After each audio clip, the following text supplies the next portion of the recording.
अस्सलामु अलैकुम वरहमतुल्लाहि वबरकातुहू। ये वो मुशायरा है जो इस मस्जिद तक जो है सब ताज़ा दम होकर के सुनते हैं।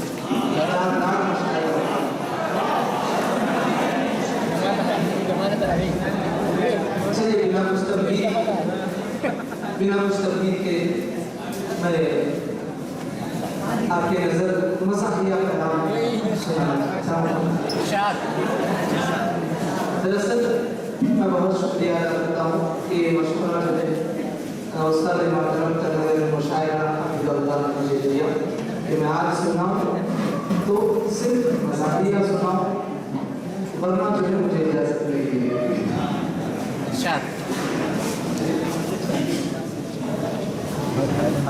यहाँ मिला था खाला